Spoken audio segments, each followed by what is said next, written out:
जय हिंद दोस्तों, कैसे हैं आप सभी लोग। उम्मीद करता हूँ अच्छे होंगे। मैं वीरेंद्र स्वागत करता हूँ आप लोगों का आपके अपने परिवार अड्डा 24/7 में। तो दोस्तों, जैसे कि आप लोगों को पता है कि सुबह के 11 बज चुके हैं और 11 बजे हम लोग रीजनिंग का एकदम जानदार और शानदार ये सेशन कवर करते हैं, जिसमें मैं आप लोगों को कवर कराता हूँ आपके एग्जाम में जो PYQ है, यानी कि PYQ के आधार पर हम लोग चीज़ों को पढ़ते हैं, यानी बेस्ड ऑन PYQ। मतलब PYQ को पढ़ने का क्या ही औचित्य अब तो खैर नहीं है, लेकिन उसके पैटर्न पर जो एक्सपेक्टेड क्वेश्चन है उनको मैंने इसमें मिक्स कर लिया है।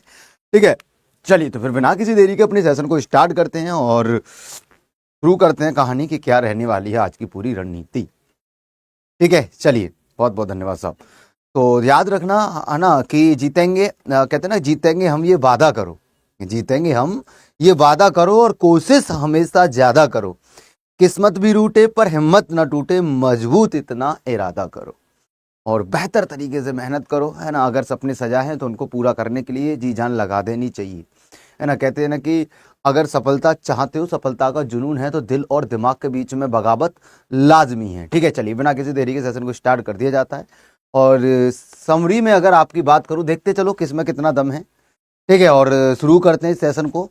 और मेरा मानना यह है कि आप लोग अगर रेगुलर बेसिस पे पढ़ रहे हैं तो ये सारे टॉपिक आप लोगों को आने चाहिए। ठीक है, ये वर्बल और नॉन वर्बल दोनों का पूरा सिलेबस है ना। अच्छे से इसको अगर पूरा आ गया तो समझ लो रीजनिंग में तुम कभी मात नहीं खा सकते।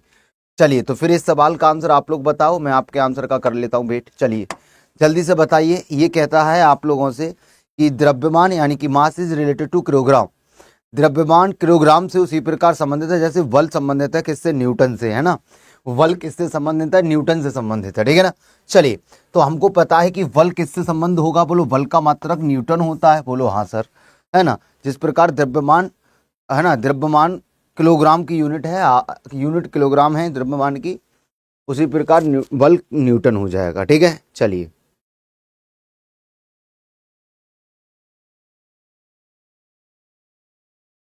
जरा सोचो इसमें आप लोग क्या कर सकते हो।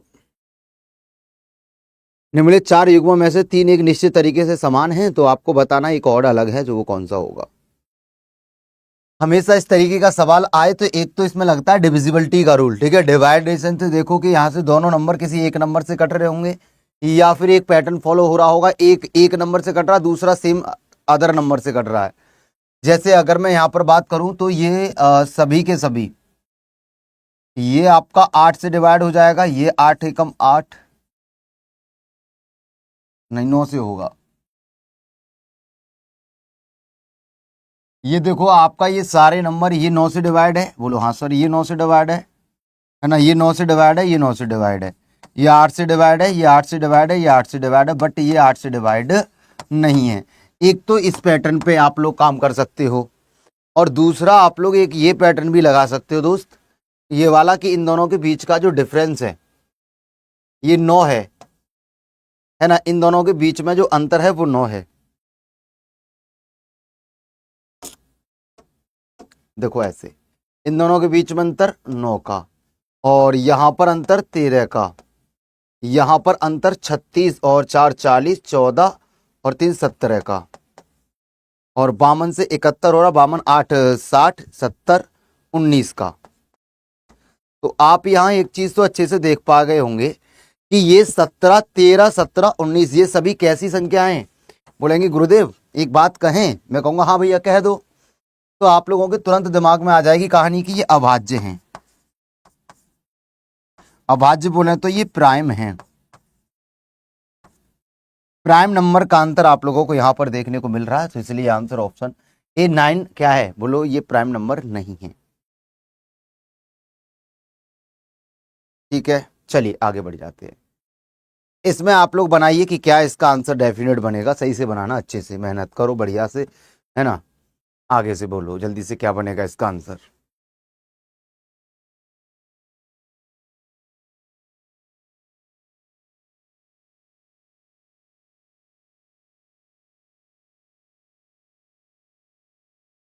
तो सबसे पहले जब अलग निकालना होता है तो हम लोग डिफरेंस पे काम करते हैं, यानी यहां पर 3 बढ़ रहा है, 11 और 3 14, 14 और 3 17, 17 और 3 20, 20 और 3 23, 23 और 23 2 25, यहाँ पर फिर 25 और 3 28, 28 और 3 28 और 1 बढ़ रहा है, यहाँ पर देखो BC में 1 बढ़ रहा है, 1।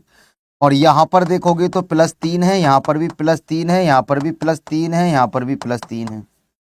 17 और 3 20, 20 और 3 23 और 3 26 और 3 29। तो देखो यहाँ पर सारा मसौदा अलग हो गया है ना। चलिए सारा अलग हो गया कि नहीं हो गया बोलो। लेकिन नहीं, तुम लोग क्यों बोलोगे, है ना। तुम लोगों को तो दिक्कत ही पता नहीं कितनी हो जाती है। ऐसे काम नहीं चलेगा भैया, पढ़ना पड़ेगा। आज तुम नहीं, हो सकता है कि ना पढ़ो, लेकिन एक दिन तो तुम्हें ये समझ में खुद ही आ जाएगा कि जब तक नहीं पढ़ेंगे हम, सिलेक्शन से रहेंगे दूर भी हम, याद रखना, है ना। ये कह रहा है आप लोगों से कि 23 136 और 45, है ना। जो रिलेशन 23 और 136 और 45 के बीच में है, उन्हीं का सिमिलर रिलेशन नीचे दिए गए सेट ऑफ नंबर में होगा। बताइए किस में होगा। तो आप लोगों के दिमाग में तुरंत आ जाना चाहिए कि वीरू भैया एक बात बताएं, ये नंबर हमारा लार्जेस्ट, मैं हमेशा बड़े नंबर की ओर पहुंचाता हूं आपको। तो 23 में और 45 को मैंने बोला इनको जोड़ो तो ये बनेगा 68। अब 68 का मैं आपसे कहूंगा कि दोगुना कर देंगे तो 136 आएगा कि नहीं आएगा, बोलो हाँ आएगा। यही हमारा आंसर है।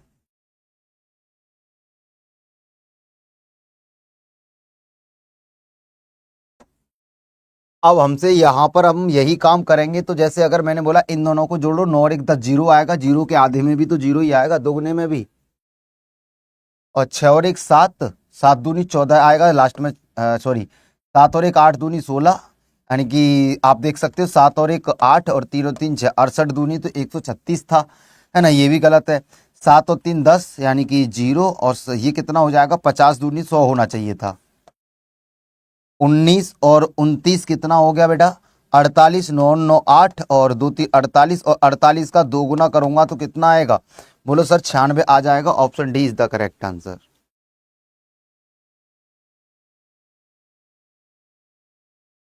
इसको बनाओ जल्दी से, देखो क्या कहना चाहता है आप लोगों से।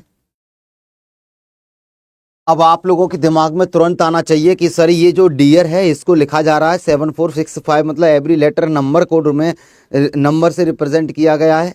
लाइफ के लिए 8394 लिखा जाता है, तो उसमें आइडियल का कोड आप लोगों को चाहिए, है ना। डियर के लिए ये लिख रहा है ना, बोलो हाँ। लाइफ के लिए वो लिख रहा है ना, हाँ। तो आइडियल में आई आ रहा है पहले, तो आई के यहाँ तो आई है नहीं, तो ये इनमें से कोई कोड नहीं होगा। आई के लिए कितना लिया जाता है, बोलेंगे 3 लिया जाता है, तो जिसमें 3 होगा वही आंसर होगा पहले, बोलो हाँ। अब इन दोनों में क्या कॉमन है, 37 दोनों में कॉमन है। तीसरा अंक यहाँ पर 6 है, यहाँ पर 4 है, तो तीसरा अंक क्या आएगा, तीसरा हमारा ई है, और ई के लिए क्या लेता है, 4 लेता है, तो तीसरा हमारा 4 आएगा, है ना। तीसरा हमारा 4 आएगा, तीसरा 4 यहां पर है, तो ये वाला भी आंसर हमारा नहीं होगा। ठीक है ना, बोलो हाँ सर। 3 15 123, जल्दी से बनाओ क्या बनेगा आंसर। 3 15 123।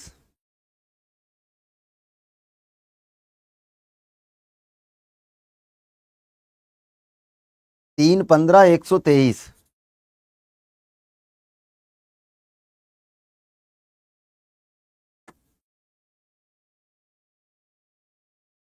देखो आप लोग इस 123 को देखो, ये जो दिख रहा है ये 5 के क्यू से थोड़ा कम नहीं दिख रहा, 2 कम। 5 का क्यू 125 होता और ये उससे 2 कम है, बोलो हाँ बीरू भैया बात तो सही कह रहे हो आप। तो मैंने लिखा यहाँ पर 15 और डिवाइड बाई मैंने लिख दिया 3, ठीक है। 15 में 3 से डिवाइड करूंगा कितनी बार जाएगा, बोलो 5 बार। इस 5 का क्यू करूंगा कितना आ जाएगा, 125, ठीक है, बोलो हाँ। इसमें से जैसे ही मैं 2 कम कर दूंगा तो मुझे क्या मिल जाएगा, 123 मिल जाएगा। मतलब दूसरी संख्या को पहली संख्या से भाग लगाकर जो नंबर आ रहा है, दूसरी संख्या को पहली संख्या से डिवाइड कर कर जो नंबर आ रहा है उसका क्यू करने पर हमें जो दिखाई देगा, है ना। और क्यू कर कर जो 2 लेस करने पर, 2 कम करने पर जो हमको नजर आ जाएगा वही हमारा आंसर हो, थर्ड नंबर होगा। सिमिलर हम यहाँ पर अप्रोच लगा सकते हैं किस वाले ऑप्शन में, जल्दी से देखो।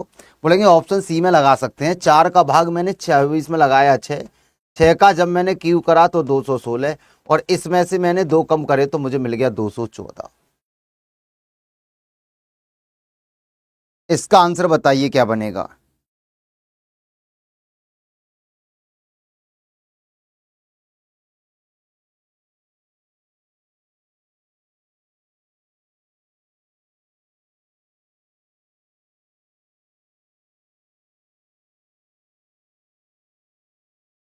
ऐसा सवाल कभी भी तुम्हारी जिंदगी में आएगा तो बोलेंगे कि सर हम पहले इतने वाले पोर्शन को काउंट कर लें। मैं कहूंगा हाँ 1 2 3 4 रख लो। इन तीनों नंबर को जोड़कर हम नीचे नीचे वाले में तो कह सकते हैं सर 10 हो गए। इस ऊपर वाले में हम कह सकते हैं सर 3 हो गए। इस बड़े वाले में हम लोग कह सकते हैं कि सर 3 हो गए। 3 और 3 और 10, 3 और 3 6, 10 और 6 16 तो हो गए। अब उसके बाद एक ये हो गया, एक ये हो गया, कितने हो गए लल्ला? बोलेंगे सर 17 हो गए। अब उसके बाद है ना, सॉरी 16 17 ये रहा, एक 17 और एक ये हो गया 18। उसके बाद आप लोग कहोगे सर एक ये हो गया, एक ये हो गया, कितने हो गए? 20 हो गए। एक ये हो गया और एक ये हो गया, बोलो कितने हो गए? बोलो 22 हो गए। अब यहां पर आप लोगों को एक देखो, एक मैंने बोला, एक तो तुमने ये ले लिया, लेकिन एक ये कौन लेगा बे? तो यहां पर टोटल नंबर ऑफ ट्राइंगल 24।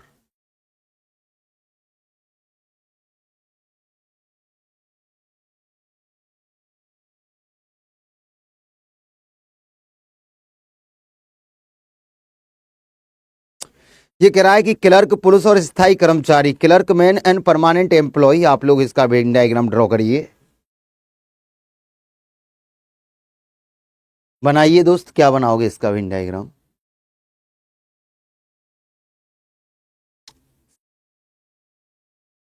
हम लोग जानते हैं कि सभी क्लर्क जो हैं वो आदमी नहीं होते, कुछ महिलाएं भी होती हैं, और सभी पुरुष क्लर्क नहीं होते। और परमानेंट कर्मचारी यानी कि जो स्थायी कर्मचारी हैं वो सभी मैन तो नहीं हो लगे, कुछ मैन होंगे और कुछ क्लर्क ऐसे होंगे जो परमानेंट की श्रेणी में आएंगे। तो यहाँ पर जो आंसर बनेगा मेरे साथी, ऑप्शन डी बनेगा। क्योंकि कुछ क्लर्क मैन होंगे, कुछ मैन क्लर्क होंगे, डेट इज रिलेशन सम का हो गया यहाँ पर। और सभी पुरुष स्थायी कर्मचारी नहीं होंगे, तो कुछ होंगे ना, कुछ स्थायी कर्मचारी पुरुष होंगे। सभी क्लर्क तो स्थायी नहीं होते, लेकिन कुछ क्लर्क स्थायी होते हैं, कुछ स्थायी कर्मचारी जो होते हैं वो क्लर्क भी होते हैं। तीनों में आ गया बेटा सम का रिलेशन, दोनों तरफ से सम, और तब सम बनाते हैं। चलिए उन 9 नंबर सवाल पे आ जाओ और जल्दी से बनाओ क्या पड़े। देखो ये कह रहा है यदि एक निश्चित भाषा में एग्जाम्पल को DWZLOKD के रूप में कोडेड किया जाता है तो उस भाषा में इलेक्शन को कैसे लिखा जाएगा? आप लोग जानते हो कि ई को डी कर रहा है यानी कि -1, 24 को 23 -1, ए को जेड -1, एम को एल -1, पी को ओ 1 -12 से 11 माइनस ई में से 1 फिर डी 4। ठीक है, चलो हम लोगों से बोला है इलेक्शन को, तो इलेक्शन की पहले ई है, इसमें से मैं एक कम कर दूं, एक कम करूंगा तो मेरा जो आंसर बनेगा वो डी से बनेगा। बोलो हाँ सर, डी से बनेगा, तो ये मेरा आंसर नहीं रह सकता। ठीक है सर। अब मैंने देखा डी के डी और डी के डी, यहाँ पर डी के ई है। पहले तो तीसरे वाले को चेक करो, पहला दूसरा तीसरे में एक कम करूंगा तो डी आएगा, तीसरा डी होना चाहिए, तो ये भी गया। अब हमको पता है कि एम है, यहाँ एम है, सेकंड लास्ट एन आएगा या एच? सेकंड लास्ट ओ है, इसमें से एक कम करूंगा, 15 में से गया 14 पे एन होता है, यानी ओ में से एक जाएगा तो एन आएगा दूसरा लास्ट से, तो ये भी गया क्योंकि यहाँ एच है। तो answer option D is the correct answer of this question.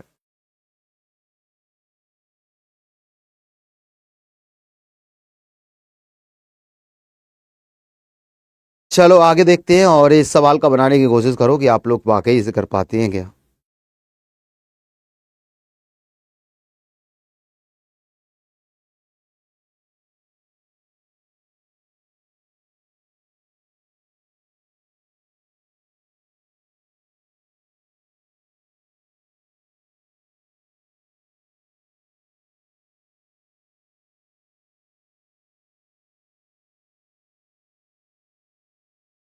तो आप लोगों के दिमाग में तुरंत आ जाना चाहिए ये कि सर ये तो है म्यूजिकल। तो मैं यहाँ पर एक चीज देख पा रहा हूँ कि जो लेटर मैंने यहाँ पर यूज किए वही यहाँ पर है। इसको उठा के अगर आप यहाँ रखते हो SUMLEC, LE और C, ठीक है। चलो तो आप ये देखो, S ये रहा, M ये रहा, U ये रहा, L ये रहा, E ये रहा और C ये रहा। देखो इस पैटर्न पे आपको ये वाला चेंज करना है, यानी कि TO और U, और अब इन दोनों को तो तुम यहाँ ले आओ, यानी पहले L ले आओ यानी कि U ले आओ, फिर T ले आओ और इस P को भेज दो लास्ट में, देखो कहाँ बन के आ रहा है।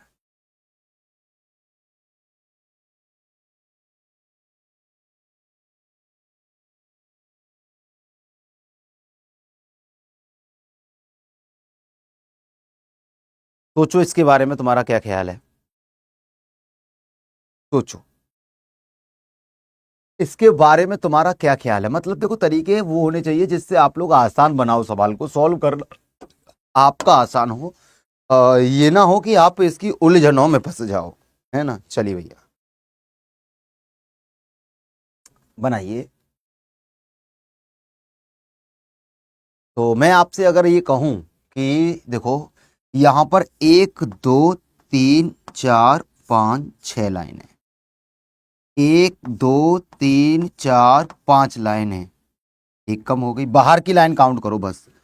1 2 3 4 लाइन है, मतलब यहां पर बाहर की 3 लाइन आएंगी। बाहर आउटर में 3 लाइन होनी चाहिए, यानी कि 1 2 3 यहां है, यहां आउटर वाली 2 ही हैं, यहाँ 1 2 3 4 हैं, और यहाँ 1 2 3 4 5 हैं। तो आंसर तो भैया 3 वाला लाना था ना, तो ऑप्शन ए हो जाएगा। अब ना तो दिमाग लगाना ना फालतू का यहाँ पर सोचा विचारी करनी है, आराम से आप लोग आंसर करके देखो। मतलब अगर आप लोग ये देखते कि इसका ये वाला हटा फिर ये वाला हटा फिर हम ये वाला हटाएंगे, तो तुम फिर आकृति न निकाल पाते, कंफ्यूज हो जाते। क्योंकि एक बाहर वाले की एक हटती है तो अंदर वाले की बढ़ती है। तो तरीका वो लगाओ जो तुम्हारे सवाल को आराम से इजी कर दे। बताइए क्या बनेगा।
ठीक है भैया, चलो देखो कुछ नहीं करना आप लोगों को यहाँ पर।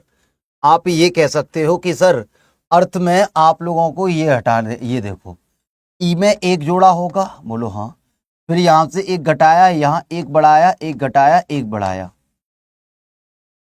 +1 - 1 +1 - 1। तो किस शब्द को ये लिखा जाएगा, तो इसका आंसर उल्टा निकालना है आपको, XZUDS। यानी कौन सा ऐसा शब्द होगा जिसको मैं ये लिखूंगा। तो आप लोगों को पता है कि भैया ये +1 होके आया होगा, ये -1 से, ये +1 से, ये -1 से, ये +1 से। यानी कि ये अगर आया है तो ये W से आया होगा, ये A से आया होगा, ये T से, E से, R से। तो आंसर जो बन गया वाटर एक शब्द होगा WATER से, है ना, हमारा XZUDS बन के आएगा।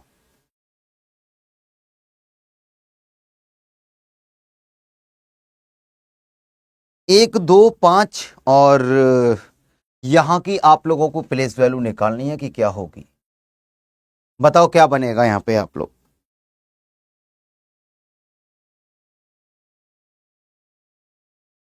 बताओ जल्दी से क्या बनेगा।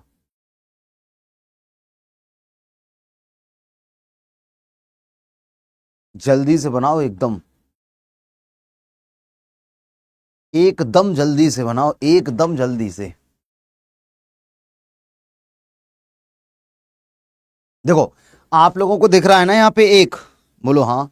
एक के बाद दो आ रहा है तो आप बोलेंगे एक का दो का गुणा करेंगे तो मान लो, लेकिन फिर दो दूनी चार और एक पांच हो जाएगा, पांच दूनी 10 और एक 11 हो जाएगा, फिर बनेगा नहीं आगे इतना बड़ा नंबर। तो आप ये कह सकते हो सर देखो एक से मुझे दो बनाना है, तो मैं एक काम कर सकता हूं भैया यहाँ पे, देखो क्या,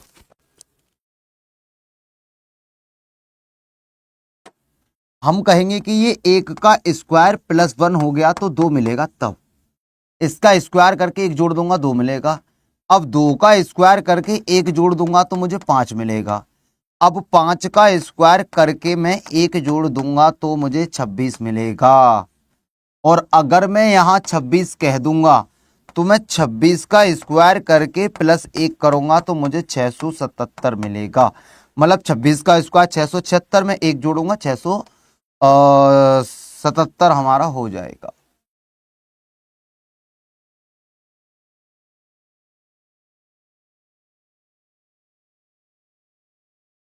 सभी लीडर राजनेता हैं, सभी राजनेता वक्ता हैं। निष्कर्ष की बात करें कि सभी नेता वक्ता हैं, सभी राजनेता नेता हैं, तो आपके लिए बहुत बढ़िया सवाल है। एक बार जरूर सभी दोस्त ट्राई करो इसको अच्छे से, मेहनत से, बढ़िया से।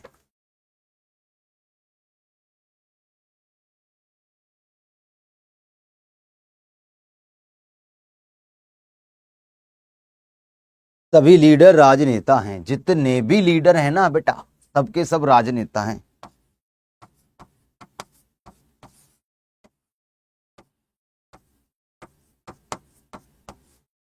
और सभी राजनेता वक्ता हैं। अगर सभी नेता वक्ता हैं तो लीडर को हम नेता ही कहते हैं, ठीक है, लीडर नेता एक ही बात है। सभी नेता, नेता बोले तो लीडर, वक्ता हैं सारे लीडर वक्ता के अंतर्गत हैं, बोलो हैं। सभी राजनेता नेता के अंदर हैं, बोलो ना ना ना ना ना, ऐसा नहीं है। राजनेता बाहर हैं, लीडर अंदर हैं, तो सभी राजनेता नेता हैं, ये तो गलत हो जाएगा। Option A only first follow, only first follow.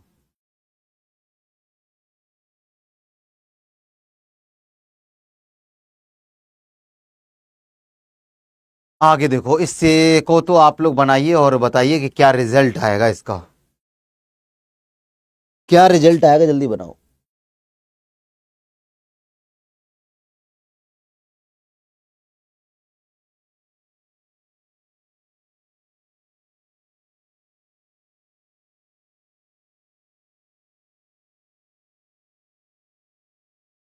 देखो जब कभी भी तुम्हारी जिंदगी में तुम्हारे सामने ऐसा सवाल आ जाए ना, तो इसका ध्यान रखना कि जब कभी भी ऐसा सवाल आ जाए तुम्हारे सामने, तो ये याद रखना कि जैसे अब हमने रखा 18, हैज का मतलब क्या है, बोलो हैज का अर्थ है गुणा, तो कर दो। एट द रेट का मतलब है डिवाइड से, एस का अर्थ प्लस से है, परसेंटेज का अर्थ है माइनस से, यानी यहाँ पर 18 हो गया। अब मैं आपसे ये कहूँगा कि दो एकम दो, बोलो हाँ। 18 एकम 18 प्लस 18 माइनस 18, तो आप बोलेंगे प्लस माइनस कट जाएगा, 18 का आंसर हो जाएगा 18।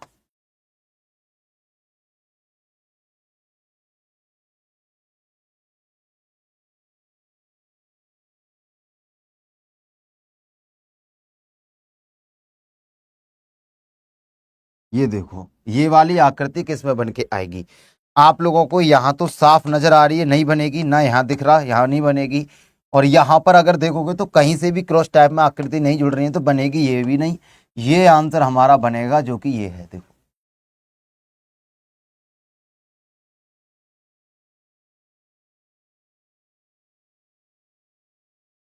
तो स्थितियां नीचे दर्शाई गई हैं, जब शीर्ष पर पांच बिंदु हो तो नीचे कितने बिंदु होंगे, बताओ।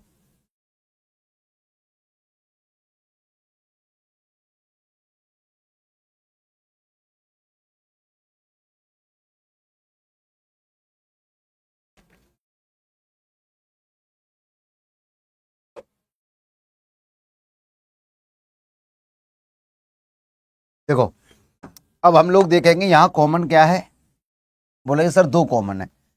अगर मैंने याद रखना हमेशा, जब पासे की दो स्थितियों में, जब पासे की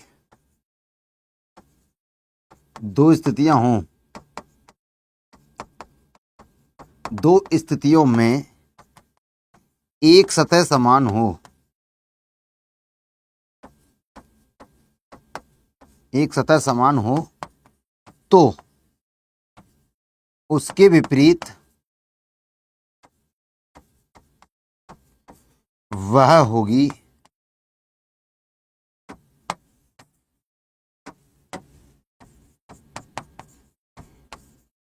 जो दोनों में,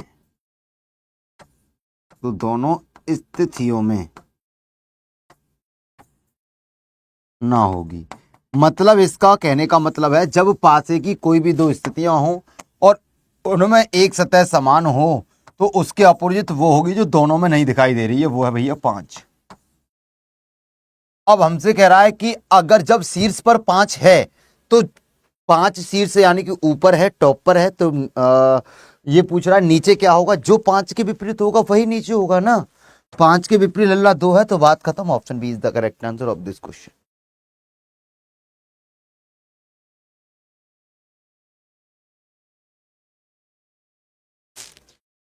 चार संख्याओं में से तीन एक निश्चित तरीके से समान है और अलग हैं, एक अलग है, तो विषम को चुने। बताइए। आप लोग यहाँ कुछ नंबरों में कोई खासियत देख रहे हो? देखो, थोड़ा सोचो। बोलेंगे सर हमको एक बात नजर आ रही है कि यहाँ पर अगर मैं 104 की बात करूँ तो 8 से डिवाइड है। बोलो हाँ। 8 से डिवाइड है ना? बोलो हाँ। लेकिन अगर मैं आपसे ये कहूँ कि 32 8 से डिवाइड है, बोलो हाँ।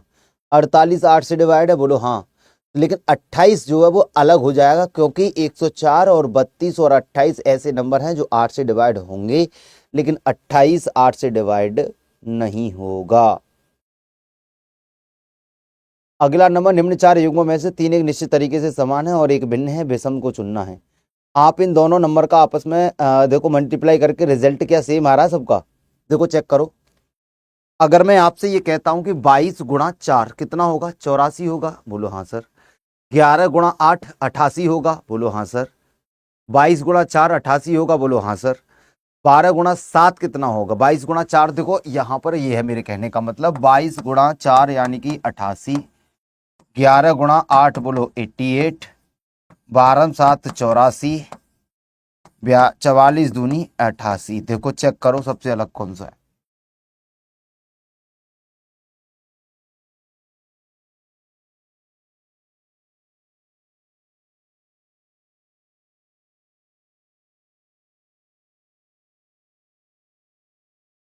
तेरह 338 और उस संख्या युग्म का चयन करें जो दिए गए विकल्पों को। अब देखो 5 से 52 बन रहा है, 9 से 729, 13 का अगर मैं बात करूं कि भैया 13 का 338 कैसे आएगा, तो आप लोग जरा जज करके बताओ कैसे आएगा। ठीक है, तो आप लोगों को कुछ नहीं करना है। 13 का कर दो लल्ला स्क्वायर यानी कि 169, इसमें करो 2 का मल्टीप्लाई, 9 दूनी 18, 6 दूनी 12 और एक 13, 2 एकम 2 और एक 3, लो हो गया। ठीक है चलो, और ऐसा ही सेम यहाँ हो जाएगा फिर, है ना। 8 का करो स्क्वायर, 8 का स्क्वायर कितना होता है? 64, और 64 दूनी 128, बात खत्म। ये सवाल है और इसको हटा देते हैं, इसको देखते हैं। इस सवाल को मैं आप लोगों को होमवर्क में देता हूं, इसका आंसर आप मुझे कमेंट बॉक्स में देना। आज की क्लास के क्वेश्चन आप लोगों को कैसे लगे ये मुझे कमेंट बॉक्स के माध्यम से जरूर बताना, मैं आपके कमेंट का इंतजार करूंगा। तो फिर आज अपनी क्लास को हम यहीं पर एंड करते हैं। लगातार इस सेशन में बने रहिए अपनी रीजनिंग के स्कोर को एकदम बूस्ट करने के लिए। ठीक है, फिर आज के लिए इतना ही। Okay bye bye, take care, thank you so much, love you guys. इतना सारा प्यार देने के लिए बहुत बहुत धन्यवाद। ठीक है, आगे बढ़ते हैं और चलेंगे आगे, है ना। रेगुलर आप लोग जुड़ते रहो, अच्छे से मेहनत करते रहो, और है ना, और जितना देखो प्रैक्टिस है, प्रैक्टिस मेक अ परफेक्ट। ठीक है, अगर आप प्रैक्टिस करेंगे तो परफेक्ट बनेंगे। लगातार फॉलो करो, सारी चीज़ों को लगातार फॉलो करना बहुत जरूरी है। तो आज के लिए इतना ही। Okay bye bye, take care, thank you so much, जय हिंद, जय भारत, नमस्कार।